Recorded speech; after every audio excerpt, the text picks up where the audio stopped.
நமச்சிவாய சிவாய நம.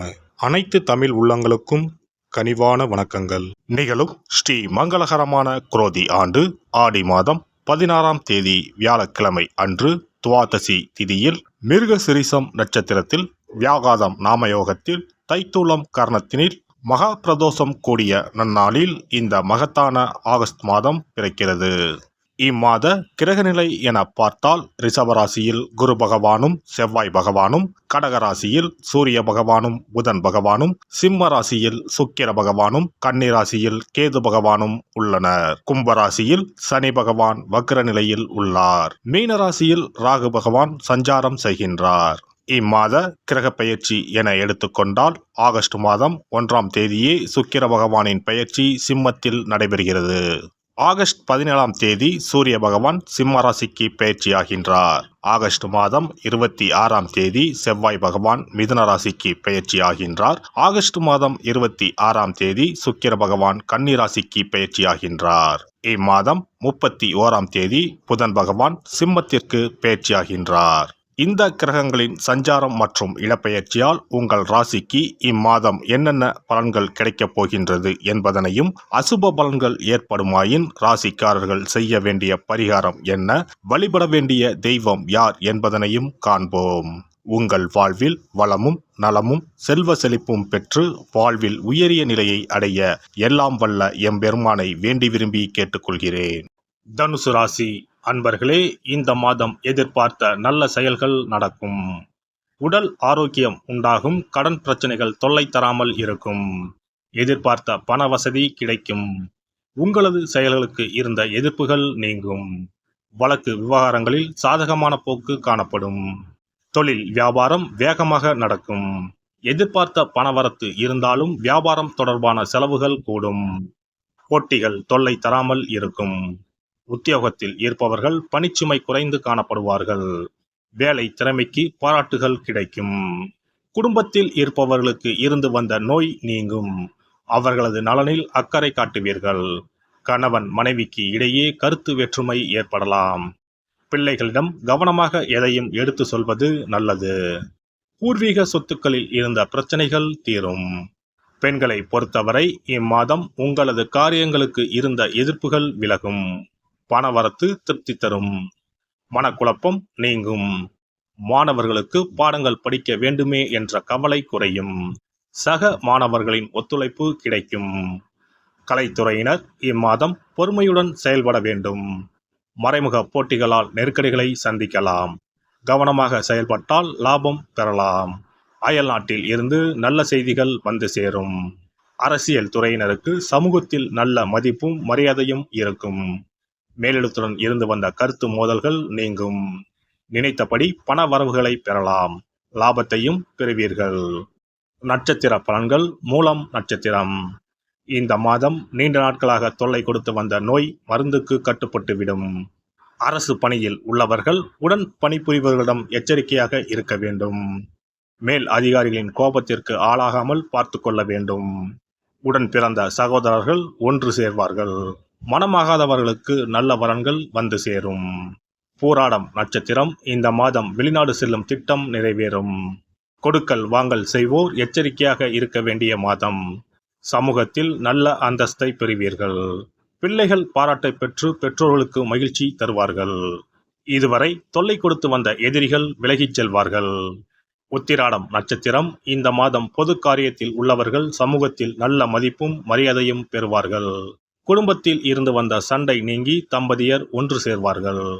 ஆரோக்கியம் நன்றாக இருக்கும். நினைத்தபடி பண வரவுகளை பெறலாம். தொழில் அதிபர்கள் அதிக உற்பத்தியும் லாபத்தையும் பெறுவார்கள். வியாழக்கிழமை தோறும் மஞ்சள் சாமந்தி பூவை வாராகி தேவிக்கு அர்ப்பணித்து வழிபட நினைத்த காரியங்கள் நடந்தேறும். குடும்பத்தில் மகிழ்ச்சி அதிகரிக்கும். சிறப்பு தொகுப்பு. கண் திருஷ்டிகள் அகன்று தடைப்பட்டு கொண்டிருக்கும் காரியங்கள் நிறைவேற செய்ய வேண்டிய பரிகாரம் என்ன என்பதனை பற்றி காண்போம். வாழ்க்கையில் நல்ல நிலையில் இருந்தவர்கள் கூட திடீரென்று பொருளாதாரம் இழந்து மன கஷ்டங்களுடன் வாழும் நிலை ஏற்படும். இந்த நிலை எதனால் ஏற்பட்டது என்று ஆராய்ந்து பார்த்தால் பெரும்பாலும் அவர்களின் மீதான கண் திருஷ்டிதான் காரணமாக இருக்கும்.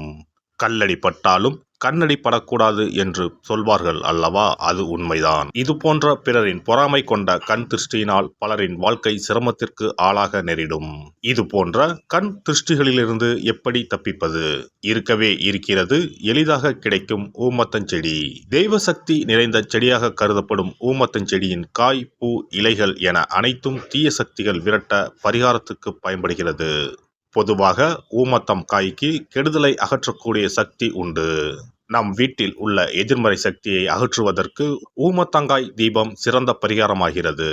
தெய்வீக மகத்துவம் நிறைந்த ஊமத்தங்காய் மற்றும் பூவையும் எடுத்துக்கொள்ளுங்கள். வீட்டுக்கு அருகில் இல்லை என்றால் நாட்டு மருந்து கடைகளில் கிடைக்கும். இந்த 2 பொருட்களையும் மஞ்சள் தண்ணீரை கொண்டு நன்றாக கழுவி விடுங்கள். சிறிது நேரம் அவற்றிலுள்ள ஈரம் போக ஆறவிட்டு பிறகு அவற்றை ஒரு மஞ்சள் துணியில் குலதெய்வத்தை வேண்டி ₹1 நாணயத்தோடு சேர்த்து முடிந்து வீட்டின் நிலைப்படியில் கட்டி தொங்க விடுங்கள். இந்த முடிச்சை வெள்ளிக்கிழமை அல்லது ஞாயிற்றுக்கிழமைகளில் தயார் செய்து வாசல் படியில் கட்டுவது சிறப்பு. தினமும் வீட்டில் தீபம் ஏற்றி காண்பிக்கும் போது இந்த முடிச்சுக்கும் காண்பிக்கவும். இதேபோல் ஊமத்தம் இலைகள் கிடைத்தால் அந்த இலைகளை சுத்தமான மஞ்சள் தண்ணீரில் கழுவிவிட்டு அவற்றை கொண்டு வீட்டில் இருக்கும் விநாயகருக்கு திங்கள் கிழமைகளில் தொடர்ந்து அர்ச்சனை செய்து வர வேண்டும். ஊமத்தம் பூவையும் விநாயகருக்கு சூட்டலாம். 3 வாரங்கள் தொடர்ந்து திங்கள் கிழமைகளில் விநாயகருக்கு ஊமத்தை இலையால் அர்ச்சனை செய்து ஊமத்தம் பூவை சூட்டி வழிபட்டால் வீட்டில் உள்ள கெட்ட சக்தி நடமாட்டம் மற்றும் கண் திருஷ்டிகள் தீரும். ஊமத்தம் செடியும் சிவபெருமானுக்கு உகந்த இலை ஆகும். இந்த ஊமத்தங்காய் வைத்து சிவபெருமானுக்கு தீபம் ஏற்றி வழிபடுவதன் மூலம் நமது பிரச்சனைகளில் இருந்து எளிதாக விடுபட முடியும். முதலில் 2 ஊமத்தங்காய்களை எடுத்துக்கொள்ள வேண்டும். அவற்றின் மீது முட்கள் இருப்பதால் மிகவும் கவனமாக கையாள வேண்டும். ஊமத்தங்காயின் காம்பு பகுதிகளை வெட்டி கொண்டு கத்தியை பயன்படுத்தி ஊமத்தங்காயின் உள்ளே இருக்கும் விதை பகுதியை முழுவதுமாக நீக்கிவிட வேண்டும். பின்னர் 2 அகல் விளக்குகள் மற்றும் விளக்கு வைப்பதற்கான 2 தட்டுகளை எடுத்து சுத்தம் செய்து அவற்றிற்கு மஞ்சள் குங்குமம் போட்டு வைத்துக் கொள்ள வேண்டும். பின்னர் 2 தட்டின் மீதும் ஒவ்வொரு அகல் விளக்கை வைத்துக் கொள்ள வேண்டும். அதன் பிறகு எப்போதும் பூஜை செய்வதற்கு வைப்பது போன்ற வெத்தலைப்பாக்கு, பழம் போன்றவற்றை வைத்துவிட்டு 2 விளக்குகளையும் ஏற்றி சிவபெருமானை மனதார வேண்டிக் கொள்ள வேண்டும். எனக்கு இருக்கும் பிரச்சனைகள் அனைத்தும் தீர்ந்து இன்பமான வாழ்க்கை கிடைக்க வேண்டும் என வேண்டிக் கொள்ள வேண்டும். இந்த பூஜையை வெள்ளிக்கிழமை அன்று தொடங்கினால் தொடர்ந்து 9 வெள்ளிக்கிழமைகள் செய்ய வேண்டும். ஊமத்தங்காயின் மீது எவ்வாறு முட்கள் இருக்கிறதோ அதுபோல நமது வாழ்க்கையில் இருக்கும் முட்கள் போன்ற பிரச்சனைகளை அவை தீர்த்து வைக்கின்றன. இந்த பூஜையை நாம் தொடர்ந்து செய்து வருவதால் நம் மீது இருக்கும் கண் திருஷ்டிகள் அகன்றுவிடும். தீராத துயரங்கள் தீர்ந்துவிடும். பணம், நகை நம்மிடம் பெருகி வரும். சிலருக்கு கையில் சுத்தமாக பணம் இருக்காது. வறுமை தாண்டவமாடும். கடன் தொல்லையால் கஷ்டப்படுவார்கள். பண பிரச்சனையில் சிக்கி கொண்டிருப்பவர்கள் இந்த தீபத்தை ஏற்றினால் 3 வாரங்களில் நல்ல பலனை பெற முடியும். தொழிலில் நல்ல முன்னேற்றம் இருக்கும். கடன் பிரச்சனைகள் தீரும். உறவினர்களிடையே பகைமை இருந்தால் அவையும் மறைந்துவிடும். நோய்வாய் உள்ளவர்கள் இந்த தீபத்தை ஏற்றுவதன் மூலம் நல்ல பலனை பெற முடியும்.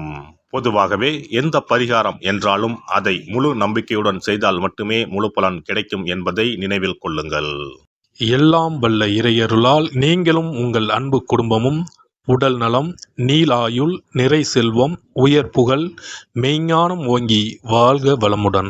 இந்த வீடியோ பதிவு உங்களுக்கு பிடித்திருந்தால் லைக் பண்ணுங்க, கமெண்ட் பண்ணுங்க, ஷேர் பண்ணுங்க. மறக்காம சப்ஸ்கிரைப் பண்ணுங்க. பக்கத்துல இருக்கிற பெல் பட்டனை கிளிக் பண்ணுங்க. நன்றி, வணக்கம். ஓம் நமச்சிவாய. சிவாய நம.